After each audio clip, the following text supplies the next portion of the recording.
Israeli হামলায় ইরানের 2 পরমাণু বিজ্ঞানী নিহত। তেহরান সহ ইরানের কয়েকটি জায়গায় ইসরায়েলি হামলায় ইরানি জ্যেষ্ঠ পরমাণু বিজ্ঞানী নিহত হয়েছেন। ইরানের রাষ্ট্রীয় টেলিভিশনে নিহত 2 বিজ্ঞানীর নাম প্রকাশ করা হয়েছে। তারা হলেন ফেরদৌন আব্বাসি ও মোহাম্মদ মেহেদি তেহরানাচি। ফেরদৌন আব্বাসি ইরানের আণবিক শক্তি সংস্থা AI এর প্রধান। ইরানের পারমাণবিক কেন্দ্রগুলোর দেখভাল করে থাকেন AI। 2010 সালে তেহরানের একটি সড়কে তাকে হত্যার চেষ্টা করা হয়, তখন তিনি প্রাণে বেঁচে যান।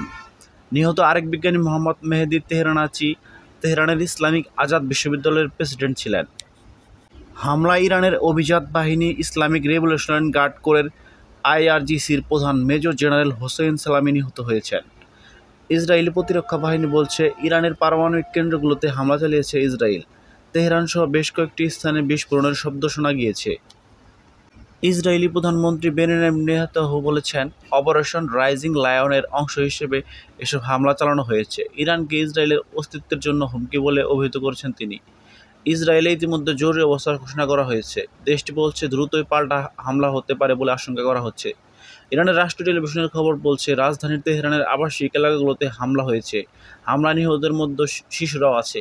এই তথ্য স্বাধীনভাবে যাচাই করতে পারেনি BBC।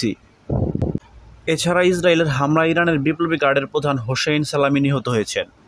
ইসরায়েলের হামলায় ইরানের বিপ্লবী গার্ডের প্রধান হোসেইন সালামি নিহত। ইরানের রাষ্ট্রায়ত্ত সংবাদ মাধ্যমে এক প্রতিবেদনে তথ্য জানানো হয়েছে। হামলায় নিহত হয়েছেন আরও বেশ কয়েকজন শীর্ষ নেতা। আজ শুক্রবার ভোররাতে ইরানের রাজধানী তেহরান সহ একাধিক স্থানে হামলা চালায় ইসরায়েল। ইরানের রাষ্ট্রীয় টেলিভিশনের খবর, তেহরানে ইসলামিক রেভলিউশনারি গার্ডের বিপ্লবী গার্ড সদর দপ্তরে হামলা হয়েছে। ইরানের রাষ্ট্রায়ত্ত সংবাদ মাধ্যম জানিয়েছে, 25 বছর ধরে দেশটির আণবিক শক্তি সংস্থার প্রধানের দায়িত্বে থাকা ফেরদৌন আব্বাসি এই হামলায় নিহত হয়েছেন। ইরানের যেসব বিজ্ঞানী দেশটির জন্য পারমাণবিক বোমা তৈরির কাজ যুক্ত ছিলেন, তাদের লক্ষ্য করে এই হামলা চালানো হয়েছে। ইরানের যেসব বিজ্ঞানী দেশটির জন্য পারমাণবিক বোমা তৈরির কাজে যুক্ত ছিলেন, তাদের লক্ষ্য করে এই হামলা চালানো হয়েছে। যতদিন প্রয়োজন ততদিন এমন হামলা চলবে, এমন তথ্য জানিয়েছেন বেনিয়ামিন নেতানিয়াহু, ইসরায়েলের প্রধানমন্ত্রী। ইসরায়েলি প্রধানমন্ত্রী বেনিয়ামিন নেতানিয়াহু বলেছেন, তেহরান থেকে প্রায় 255 কিলোমিটার দক্ষিণে নাতানজ শহরে অবস্থিত দেশটির প্রধান পারমাণবিক সমৃদ্ধকরণ কেন্দ্রে হামলা চালিয়েছে তার দেশ।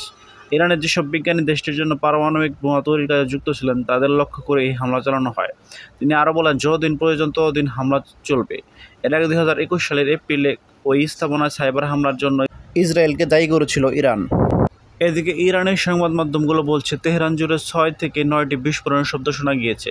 হামলা হয়েছে আবাসিক ভবনেও। আল জাজিরার প্রতিবেদনে তথ্য, তেহরানের উত্তর পূর্বাঞ্চলেও বিস্ফোরণের শব্দ শোনা গেছে। ইসরায়েলের প্রতিরক্ষা মন্ত্রী ইসরায়েল কাটজ বলেছেন, ইরানে আগাম প্রতিরক্ষামূলক হামলা চালিয়েছে তার দেশ। ইতিমধ্যে ইসরায়েল জুড়ে বিশেষ জরুরি অবস্থা জারির ঘোষণা দিয়েছে বেনিয়ামিন নেতানিয়াহু সরকার।